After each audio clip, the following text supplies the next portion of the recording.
chefs teaching you today. Kids can cook in every way. In this kitchen we come to play. What will we make today? Welcome to the Fall Agri-Food Education Experience in partnership with The Grove. In this video, we'll be talking about beef and why some cuts are tougher than others, and the importance of knowing the different cooking methods for the different cuts. After a cow is slaughtered, the butchers at a processing facility first break the cow down into what are called primals. Now there are 8 different primals: the shank, the brisket, the chuck, the rib, the loin, the short plate, the round, and the flank. Knowing which part of the animal these cuts are from helps chefs to know the best way to cook them. These cuts are then broken down into subprimals, which are then broken down further into the fabricated cuts that you'll find at the grocery store, such as your eye of round, your sirloin tip, your short ribs, strip loin, and many more. The tenderness of a cut of beef depends on a few factors, such as the breed of the cow and the age at which it was slaughtered. But the biggest determining factor is how much the muscle gets used during the cow's life. If you picture a bodybuilder that goes to the gym and lifts weights every day, their muscles get very dense and hard, with almost no fat. Whereas if someone gets no exercise, their muscles will be less dense and softer with more fat.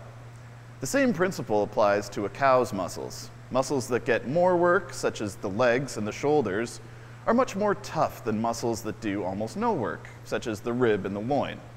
This is why a steak cut from the loin will be tender and cooked quickly, but a steak cut from the round will need a bit more help, like marinating it, for example, to make it tender. While steaks may be viewed as the best part of the animal, a good chef never allows things to go to waste. Some parts just need a different cooking method to be delicious. Some common cuts that are a bit less tender would be the blade steaks, or rump roasts, or outside round or eye of round.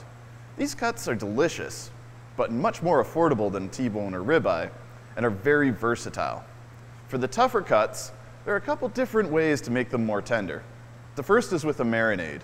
Most marinades will use an acid, such as vinegar or lemon juice, which will begin to break down the tough muscle fibers, as well as adding flavor to the meat. The second is thyme, a low and slow cooking method, such as stewing or braising, to break down the fibers that will make the meat fall apart much more easily. To prepare the chuck meat, I'm going to make it into a stew. I'm going to use a method called braising, which is when we sear the meat on a high heat and then add a liquid for it to cook in. In this case, I'm going to add some onions, carrots, garlic, and beef stock with some herbs. It's going to slowly simmer at a low temperature for a long cooking time. This will give those tough muscle fibers time to relax and break down, which should leave us with a delicious melt-in-your-mouth texture.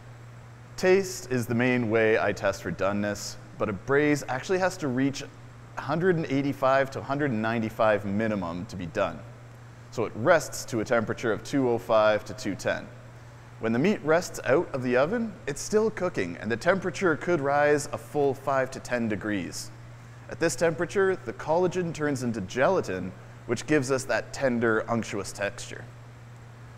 My beef in my stew has finished cooking, and to finish it, I'm going to add some small potatoes and cook until they're just tender. Look at that beef. It's literally falling apart. It's so soft, and the fibers break apart with a fork. This is what you get when you cook beef low and slow.